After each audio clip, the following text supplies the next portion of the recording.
PMC ప్రేక్షకులకు నమస్కారం. ఆచార్య దేవోభవ. ఈరోజు మన స్టూడియోలో విచ్చేసి ఉన్నారు మాన్యశ్రీ గరిమెల్ల వెంకట రమణ శాస్త్ర సిద్ధాంతి గారు. నమస్తే గురుగారు. నమస్తే అండి. గురుగారు, ఇక్కడ చిన్న క్వశ్చను. బుద్ధి చెప్పినా గాని ఆ పని చెయ్యక మనసు చెప్పినట్లు చేస్తూ ఎన్నో బాధలకు గురవుతూ ఉంటారు. ఎందుకు బుద్ధి చెప్పినట్లు వినరు? అంటే ఇక్కడ జీవితం గురించి మాట్లాడుతూ ఒక యోగి ఒకటి చెప్తాడు. మనస్సు ఇంద్రియాలతో కలిస్తే భోగి. అంటే మనస్సు ఇంద్రియాలంటే కళ్ళు చెప్పినట్టు, నోరు చెప్పినట్టు తినాలనుంది. చెప్పింది. ఎంత కష్టమైనా వీళ్ళు అదే తింటాడు. అవును. తినొద్దురా, నీకు తినకూడదు, ఫ్యాట్ ఎక్కువ ఉంది, లేకపోతే ఇందులో ఆల్కహాల్ ఎక్కువ ఉంది, ఎన్ని చెప్పినా చెప్పింది వాడికి. దానికి ఇంద్రియాలు సహకరిస్తున్నాయి. అవును. అందుకని మనసు ఎప్పుడైతే ఇంద్రియాలతో కలుస్తుందో వాడు భోగైపోయాడు. ఓకే. వాడి దేహం గురించి తప్ప ఇంకేది ఆలోచించడు. ఓకే. అదే మనస్సు ఆత్మతో కలిసింది అనుకోండి. ఆత్మ అంటే ప్రాణం. ఓకే. మనం నడిపించేటువంటిది. మనలో ఉండేటువంటి ఒక గొప్పదైన వెలకట్టలేని వస్తువు అది. కంటికి కనపడకుండా అగమ్యంగా ఉంటూ మనలోనే ఉంటూ మనకి విలువను ప్రసాదించేది అది. దేహంలో ఇప్పుడు గురువుగారు వచ్చారన్నా, ఇంకోరు వచ్చారన్నా, పెద్దవాళ్ళు వచ్చారన్నా ఎవరికి దండం పెడుతున్నాం? మీలో ఉండే ఆత్మకి దండం పెడుతున్నాం, మీకు కాదు. ఈ కళేబరానికి కాదు మనం చేసే నమస్కారం. ఇలా పెట్టేది నమస్కారం. నీలో గొప్ప చైతన్యవంతమైన ఆత్మ ఉంది. ఆత్మే పరమాత్మ స్వరూపం. అది ఏ జాతికైనా, ఏ మతస్థుడికైనా, ఎవరికైనా నీలో ఉండేటువంటి చైతన్యం అనేటువంటి ప్రాణం ఏదైతే ఉందో అదే భగవతత్వం, అదే పరమాత్మ. అందుకని ఆయనకి నమస్కారం. తెలుసున్న ప్రతి వాళ్ళు ప్రతి నమస్కారం చేస్తారు. అవును. అంటే ఇది నాలోనే కాదు, మీలో కూడా ఉంది. ఈ తత్వాన్ని నాలోనే మీరు చూశారు, కానీ మీలో నేను కూడా చూశాను. ఓకే. ఎవరైనా శవానికి నమస్కారం చేస్తారా? ప్రాణం లేనిది కళేబరానికి చెయ్యరు. దండం పెడతారు, పెట్టడం. ఆ నమస్కారాలు వేరే ఉంటాయి. అవి అవును.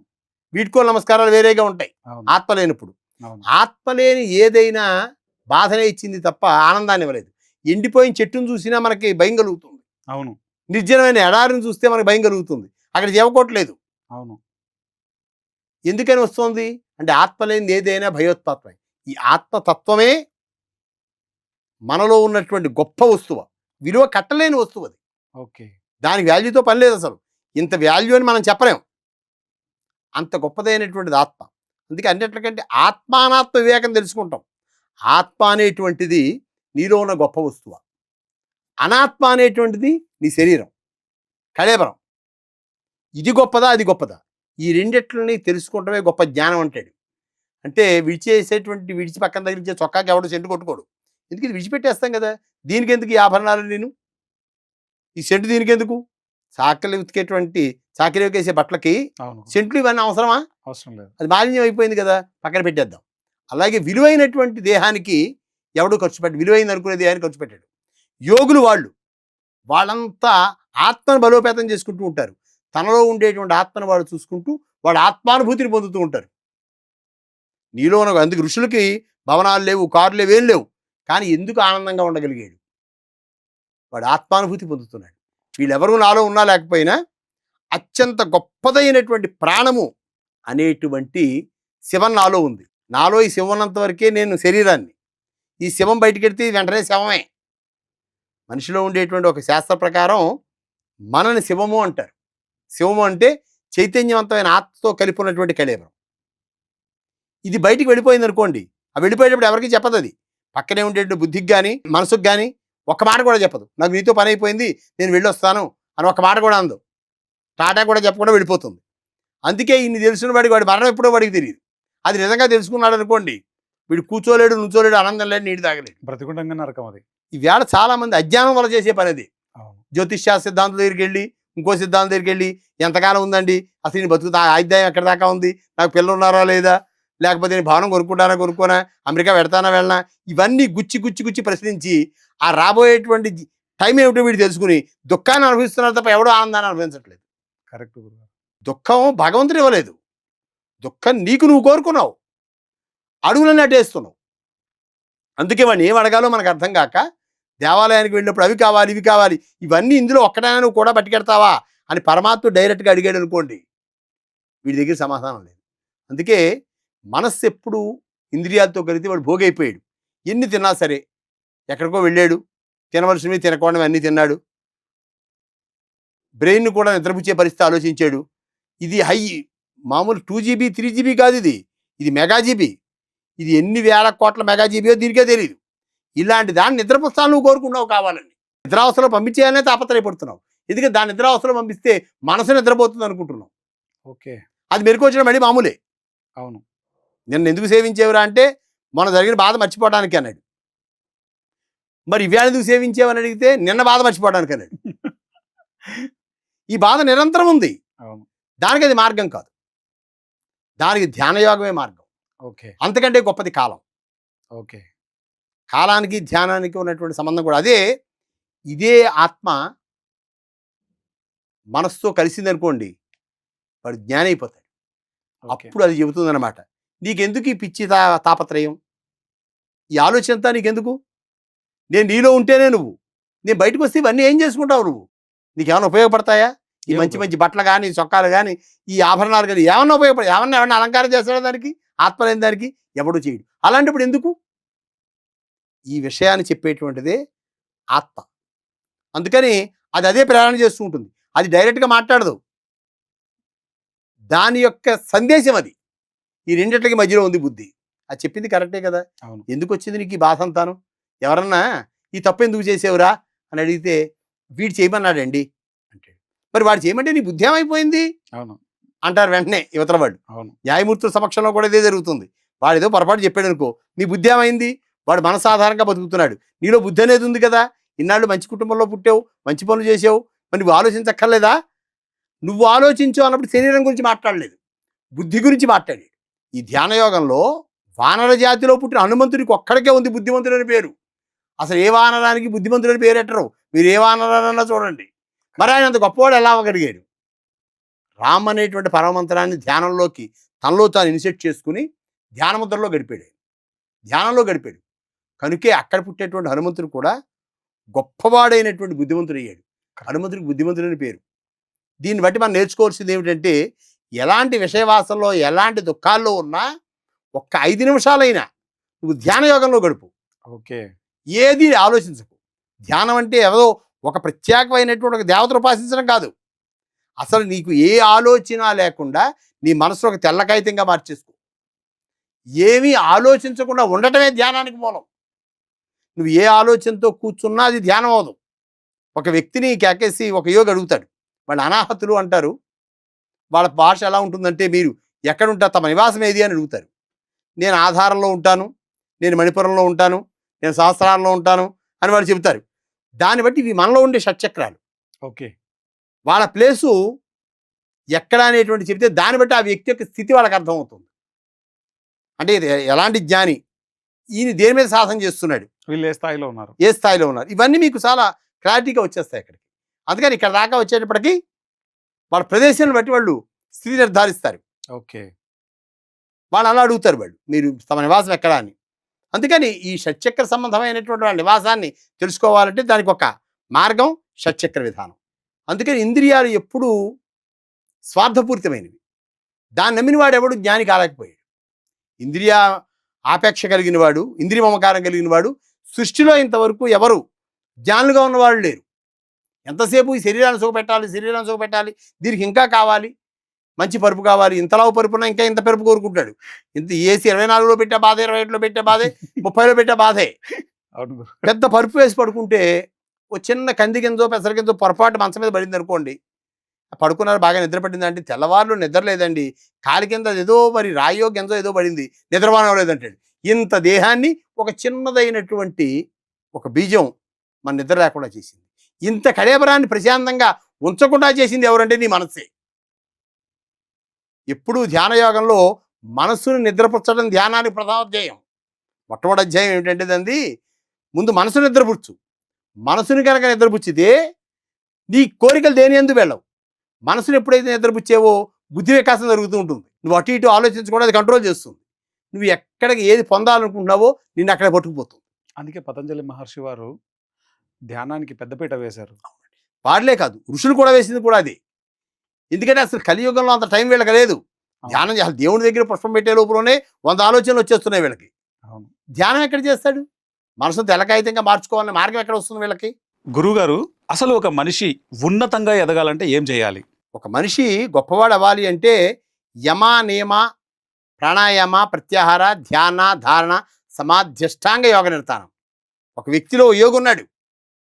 ఒక నల్లటి రాయిలో మీకు కావాలనుకున్న మూర్తి ఉంది. అవును. కానీ దానికి ఏం కావాలి? దాంట్లో ఉన్న వేస్టేజ్ చెక్కేయాలి. అవును. అక్కర్లేనివన్నీ చెక్కి అవతల పారేస్తే అందులో ఉన్న అందమైనటువంటి మూర్తి మీకు ఎదురుగుండా వచ్చాడు. అలాగే మీలో కూడా ఒక యోగి ఉన్నాడు. ఆయన వేట్ల మధ్యలో ఉన్నాడంటే భౌతికమైనటువంటి అరిషాటకాల మధ్యలోను, ఇంద్రియాల సుఖాల మధ్యలోను, వీటిలోనే బతుకుతున్నాడు. నువ్వు ఆ వేస్టేజ్ చెక్కేది చూడు ఒకసారి. ఈవేళ పిల్లలు ఉన్నారు. ఎన్ని వేల కోట్లు, లక్షల కోట్లు ఆస్తి ఇచ్చినా మా నాన్న తెలివైన వాడు, మా నాన్న గొప్పవాడు అని చెప్పి పిల్లలు ఉన్నారా? ఎక్కడా కనపడలేదు. మా నాన్న అమాయకుడండి, బోళ్ళని సంపాదించాడు, మళ్ళీ పోగొట్టేశాడు ఆయన. అంటే సంపాదించినప్పుడు ఆయన తెలివితేటలతో పని లేదు, పోగొట్టేప్పుడు మాత్రం చెప్తాడు మా నాన్న అమాయకుడు, బోళ్ళంత పోగొట్టేసాడు నాకంటాడు. అవును. అంటే మైనస్లో వెతుక్కుంటాడు ఆయన. అయితే ఇవన్నీ దాచి వాళ్ళకి ఇద్దామని, వాడు సుఖపడాలి. నా రక్తంలోంచి, నా జీన్స్లోంచి వచ్చిన వాడు, నా ప్రతిరూపం వాడి కోసం వీడు తాపత్రయపడుతున్నాడు. నా కోసం, నా యొక్క సృష్టికే మూలం వీళ్ళిద్దరూ. నేను వేళ తిరగలుగుతున్నాను అంటే పరమాత్మ కృష్ణ భగవానుడు కూడా స్త్రీకే జన్మించాడు తప్ప ఆకాశం నుంచి ఊడిపడలేదు. మరి అలాంటప్పుడు వాళ్ళకి ఇబ్బంది లేకుండా చూద్దాం అనుకునేటువంటి కాలంలో ఎంతమంది ఉన్నారు ఈవేళ? చాలా తక్కువ మంది. నీరు ఎదురు ప్రవహించదు, వాళ్ళు ప్రవహిస్తుంది. అవును.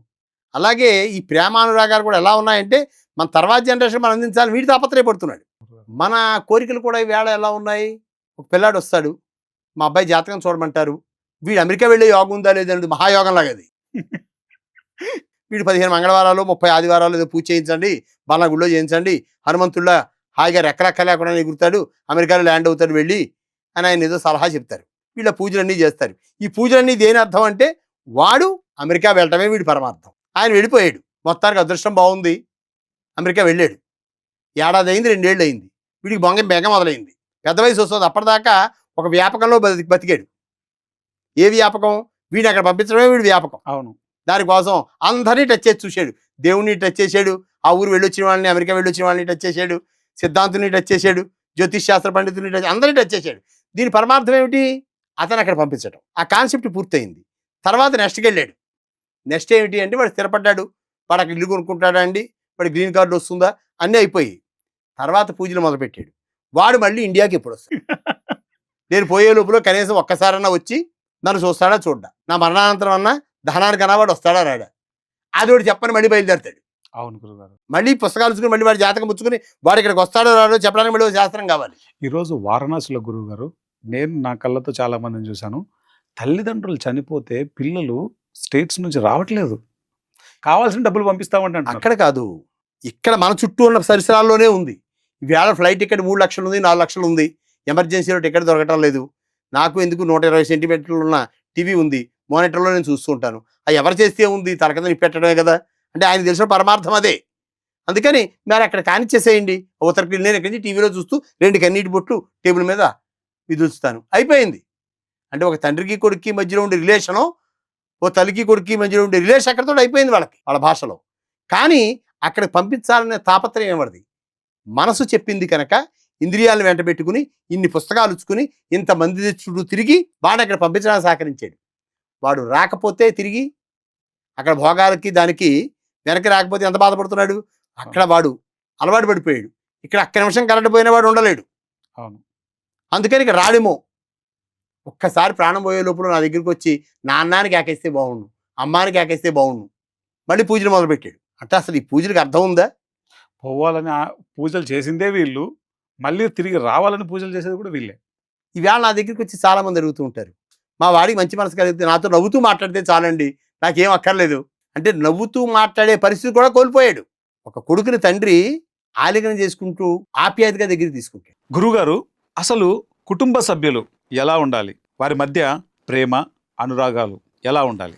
ఆఫీస్ నుంచి రాగానే చాలా అలసిపోయి ఉంటాడు, టై కూడా తీసి పక్కన పారేస్తాడు, షూ బయట పడేస్తాడు, బ్యాగ్ పక్కన సోఫాలో పడేస్తాడు. ఎదురుగుండా వచ్చేటువంటిది ఎవరంటే మంచినీళ్ళ గ్లాసు పుచ్చుకుని భార్య. ఆవిడ చూడగానే సుఖం శ్రమ మర్చిపోతాడు.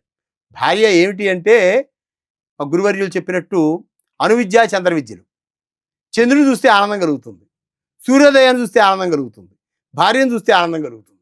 ఎవరితో పోల్చాడో చూడండి. ఆనందాన్ని పొందాలి అనుకున్నప్పుడు వీటిల్లో ఎలాంటి ఆనందం ఉందో ఆవిడలో కూడా సాధ్విలో కూడా నీకు అలాంటి ఆనందమే.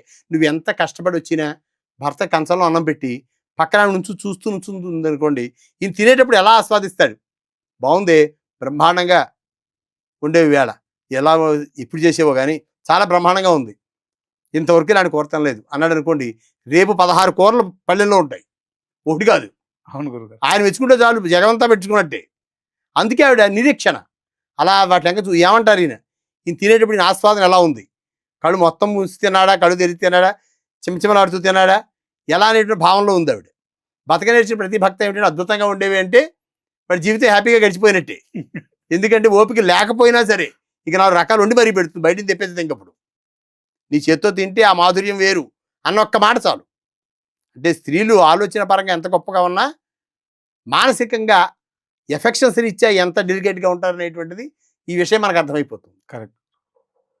అందుకే వాళ్ళు ఏం చేస్తారంటే ఆస్వాదించేటప్పుడు చాలా బాగుంది అన్న ఒక మాట కోసం నిరీక్షిస్తూ ఉంటారు.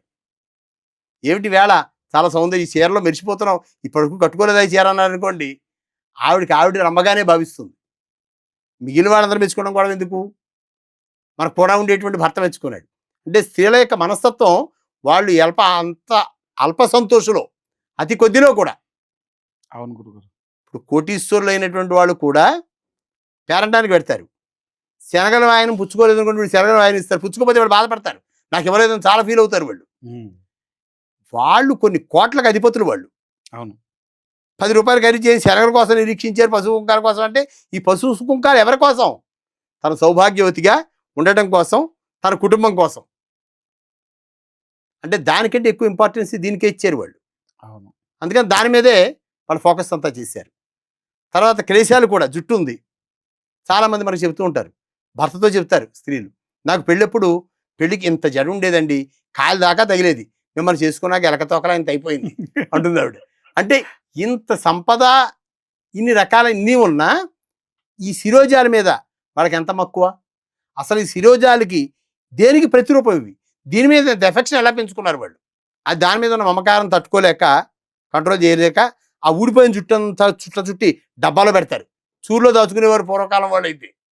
మళ్ళీ ఇప్పుడు సవరం కట్టించుకోవచ్చు అని ఇవన్నీ నాకలేసాలే. అంటే వాళ్ళకి దాని మీద ఇవన్నీ ఇంద్రియ మమకారం. అందుకే ఇంద్రియ వ్యతిరేకతలో నీకు ఎవరు దిక్కవుతారు. ధ్యానయాగం యొక్క గొప్పతనం గురించి మాట్లాడవలసి వస్తే ఇంద్రియ వ్యతిరేకతలో నీకు ఎవరు దిక్కు. అన్నీ సంపాదించావు, ఒక ఫ్లైట్లో కూర్చున్నాడు, ఇంజిన్ ప్రాబ్లం వచ్చింది, ఆయన అనౌన్స్ చేశాడు, మన అధికారం కానీ, మన డబ్బు కానీ, మనకున్నటువంటి మిత్రులు కానీ, మనకున్న విద్య కానీ అక్కడ ఏదైనా కాపాడుతుందా? అస్సలు ఏమీ లేదు. అక్కడ కాపాడగలిగింది ఏమిటి? మనోస్థైర్యం. అంతే. అప్పుడు ఏం దండం పెట్టుకుంటాడంటే చావు ఎలాగా తప్పదు, బాధ తెలియకుండా ప్రాణం తీసేలా ఆలోచించు స్వామి. అవును. ఆ వరాన్ని చచ్చిపోయే ముందు బాధ తెలియకుండా చచ్చిపోతే చాలు. ఎలాగూ పోతున్నాం, అదేదో నొప్పి లేకుండా చెయ్యి. యోగులు చేసే పని ఏమిటంటే దుఃఖంలో కూడా ఆనందాన్ని వెతుక్కునేవాడు యోగి అంటే. వాళ్ళ యోగులను ఎందుకన్నారు అంటే అత్యంత కష్టతరమైన దుఃఖాన్ని కూడా, రమణ మహర్షి రుణాలు లేచి కూడా ఆనందాన్ని అనుభవించాడు, దుఃఖాన్ని అనుభవించలేదు. ఆయన విమర్శించేవాడు, ఆయన్ని విమర్శించారు. నువ్వు మహాజ్ఞానం అంటారు కదా, సాక్షాత్తు నువ్వు అన్నం పెడితే అమ్మవారు ప్రత్యక్షంగా దక్షేశ్వరి వచ్చి తినేది, కానీ కంఠం కింద అన్నం చేస్తే నీకు నువ్వు తగ్గించుకోలేకపోయావు.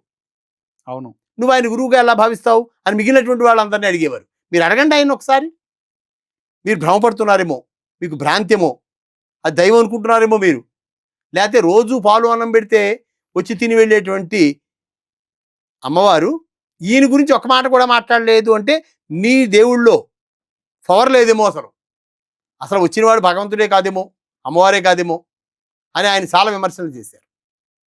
ఒకరోజు ఉండబట్టలేక, అంటే మిగిలిన వాళ్ళ బాధపడలేక గురువుని డైరెక్ట్గా ఏమంటే మీకు ఈ కష్టాలు ఎందుకు వచ్చాయని అడగరు. అవును. అడిగే ధైర్యం వాడు చేయరు. దాని వెనకాల ఏదో కారణం ఉంటుందని చెప్పి వాళ్ళు అనుకుంటారు.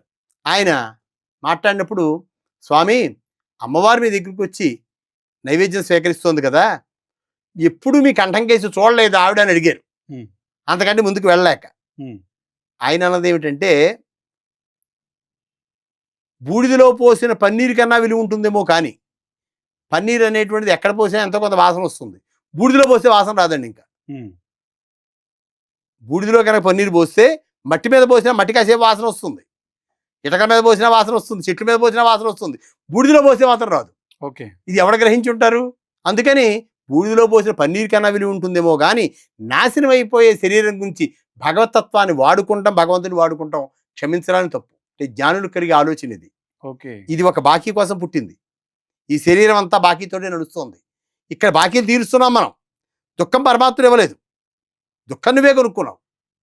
నీ కోరికల వల్లే దుఃఖం జనించింది. అది తీరకపోతే దుఃఖం, దానివల్ల ప్రతీకారేచ్ఛ, దానివల్ల క్రూరత్వం, దానివల్ల చిత్తచాంచల్యం.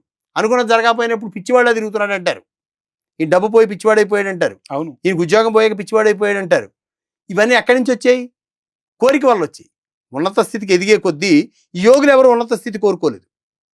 ప్రశాంతంగా అన్నానికి ఉదకానికి లోటు లేకుండా ఇన్ని తీర్థయాత్రలు అందుకే ఏర్పడ్డాయి. నది ఒడ్డునే తీర్థయాత్రలన్నీ ఉన్నాయి. అవును. తాగడానికి కావాల్సిన నీళ్లు, కాడుకోవడానికి నీళ్లు. తదుపరి ఏం కావాలి? ఆహారం. నది అంటూ ఉంటే నీరు ఉంటుంది, ఎక్కడో ఒకటి ఏదో చెట్టు ఉంటుంది. అవును. ఒక పుచ్చపాదాన ఉంటుంది, ఓ సీతాఫలం చెట్టు ఉంటుంది, లేదా దానిమ్మ చెట్టు, ఏదో కాయ. వాడు ఆహారం తింటారు కదా, చాలు కదా. అవును. అందుకని పూర్వకాలం వాళ్ళ కోరిక, స్వామి నాకు అన్నమోదకాలకు లోటు లేకుండా చూడని దండం పెట్టుకునేవారు. కరెక్ట్. వాళ్ళకి ఇంద్రియ మమకారం కూడా తక్కువ. ఏసీయే ఉండాలి. కరెంటు పుట్టేంతకాలం అయింది, అంత క్రితం పడుకునేటువంటి జనం లేరా?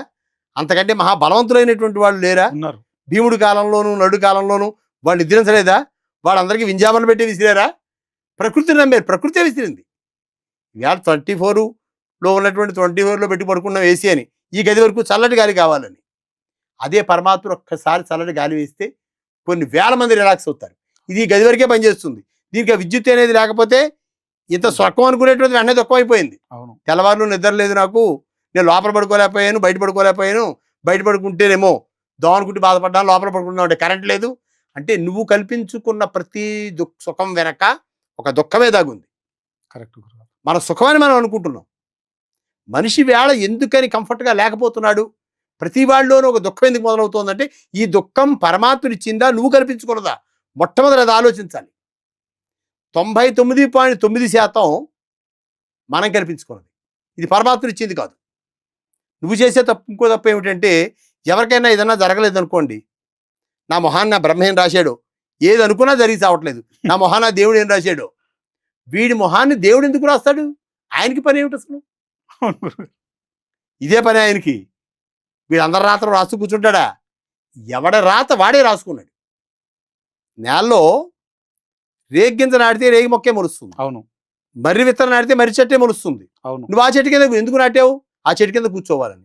కంటకీ వృక్షం ముళ్ళ చెట్టు రాసాయనుకోండి, ముళ్ళ మొక్కే మొలుస్తుంది. అవును. మరి దాని కింద మనం సేద తీరాలనుకున్నప్పుడు నాటే విత్తనం కరెక్ట్గా ఉండాలా లేదా? ఖచ్చితంగా.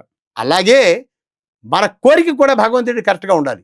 ఇవాళ ఎందుకని వీళ్ళు కంఫర్ట్నెస్ లేకుండా ఉంటున్నారు, ఇబ్బందిగా ఉంటున్నారు అంటే అసలు వాడు వేసిన విత్తనం కరెక్ట్ కాదు. అక్కడ సూపర్ గురుగారు. మీరు ఏ విత్తనం వేశారో ఆ చెట్టు కింద మీరు కూర్చోవాలి. కానీ వేసిన విత్తనం కరెక్ట్ అయింది కాకపోతే, పోనీ బాగుండాలి, మామిడి టెంకలు వేసాం, మామిడి చెట్టు వచ్చింది, మంచి పళ్ళు పడుతున్నాయి, ఈయన షుగర్ వచ్చింది, 70 ఏళ్ళు 80 ఏళ్ళు వచ్చాయి, మామిడి పండు తింటే ముట్టుకుంటే చచ్చిపోతావు, 290 అయిపోతుంది షుగర్ అని చెప్పారు. దానికి దండం పెట్టడం తప్ప దాని నుంచి ఒక ఫలాన్ని కూడా స్వీకరించలేడు. వాసన చూస్తే చూడగలడు కానీ అక్కడ పెట్టేయాలి. అవును. ఇంత మొక్క తిన్నాడు అంటే 290 390 వెళ్ళిపోతుంది. అవును. ఎదురుగుండా అన్నీ ఇచ్చాడు కానీ ఏమీ అనుభవించకుండా చేశాడు. ఆయన ఏమంటాడు? ఏమో ఏ జన్మలో ఏం చేశానో, తినకుండా చేసాడు, నోరు కట్టేశాడు. అవును గురుగారు. అంటే అన్నీ ఉండి కూడా నువ్వు ఎవరికి ఏది పెట్టలేదు.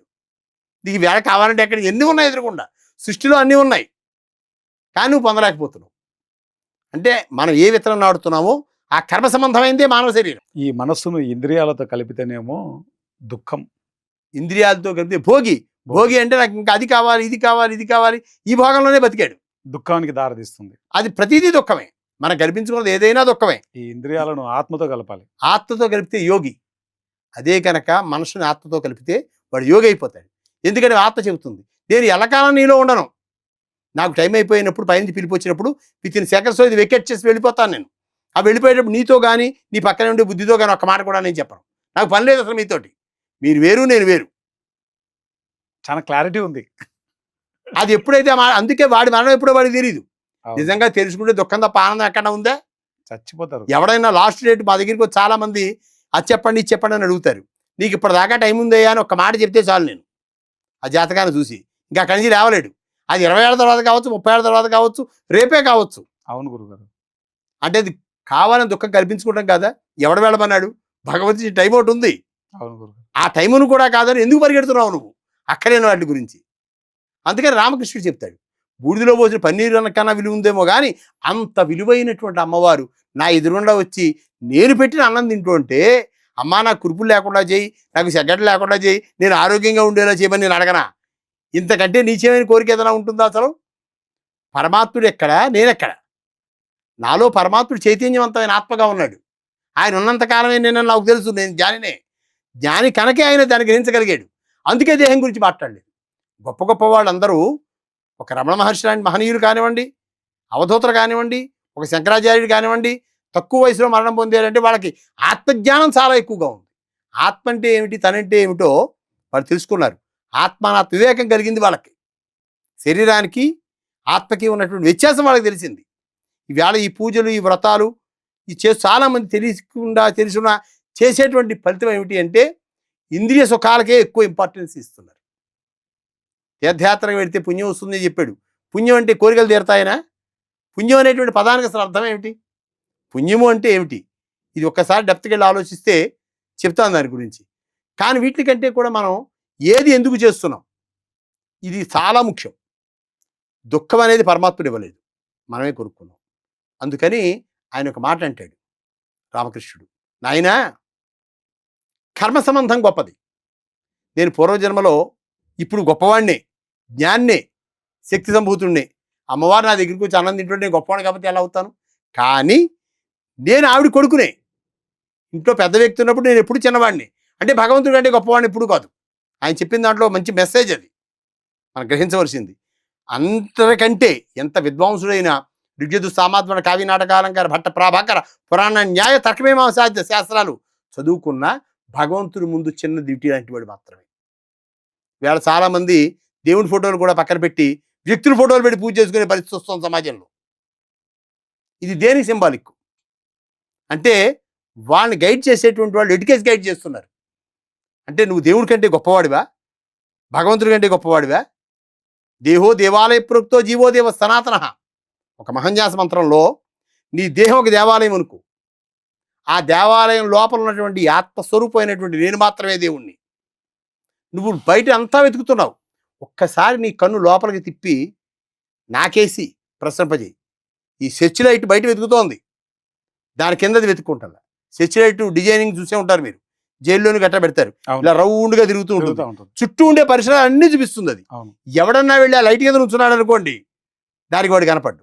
ఇదే మన జీవితం. అక్కడ అది ఉంది, ఇక్కడ ఉంది, ఇక్కడ ఇది ఉంది, ఇన్ని వెతుకుతున్నాం మనం. అసలు నీలో ఏది ఉందో నువ్వు వెతుక్కోలేకపోయి వెళ్ళి దాకా. ఆత్మానాత్మ వివేకంలో దాన్ని వెతుక్కోవడం కోసమనే ధ్యాన యోగాన్ని చెప్పుకొచ్చాడు. ధ్యాన యోగం ఎందుకు చెప్పాడంటే నిన్ను నువ్వు వెతుక్కో, నీలో ఉండి వేస్ట్ చెక్కేసేయి. అత్యంత సౌందర్యమైనటువంటి రూపం, నువ్వు ఏ రూపం కావాలనుకుంటావో ఆ రూపం నీకు అంటపడుతుంది. చాలా అద్భుతంగా సెలవిచ్చారు గురుగారు. అందుకే గురువు అంటే ఇందులో దైవం ఉన్నాడు. ఇది ఒక నల్లరాయే, రోడ్డు పక్కన పడేసినటువంటి ఒక పాషాణం అనుకుందాం, దాన్ని జాగ్రత్తగా పట్టుకొచ్చి చెక్కడం మొదలెట్టాడు, వాడిలో వేస్ట్ అంతా చెక్కేశాడు. అద్భుతమైన రూపం ఉంది అందులో. ఈయనే దైవం అంటే. దీన్ని నమ్ము, దీన్ని నమ్మితే నీకు అన్నిటికీ సమాధానం చెబుతుంది. దాన్ని ఎందుకు గురి కల్పించాడు. మన చలనచిత్ర పరిశ్రమలో కూడా కొబ్బరిబండం అని ఒక సినిమా తీశారు. అందులో ఒక రూపాయి కాయిన్ శరీరరీత్యా బలంగానే ఉంటాడు, కానీ మానసికంగా చాలా దుర్భరంగా ఉంటాడు. అతనికి ఒక రూపాయి కాసు చేతిలో పెట్టి ఈ దివ్యశక్తి కలిగినటువంటిది నువ్వు ఏదైనా చేయగలవు అంటాడు. దాంతో అతను ఏదైనా చేసేస్తాడు. పెద్ద పెద్ద పహిల్వాన్లు కూడా కొట్టొస్తాడు వెళ్ళి. అంటే ఇవి మనస్సు బలోపేతం అయినప్పుడు మనిషి గొప్పవాడిగా మారడానికి ప్రయత్నం చేస్తాడు. హృదయపూర్వక కృతజ్ఞతలు తెలియజేసుకుంటున్నాం స్వామీజీ. నెక్స్ట్ ఎపిసోడ్లో మరింత అద్భుతమైనటువంటి జ్ఞానాన్ని మనం తెలుసుకుందాం.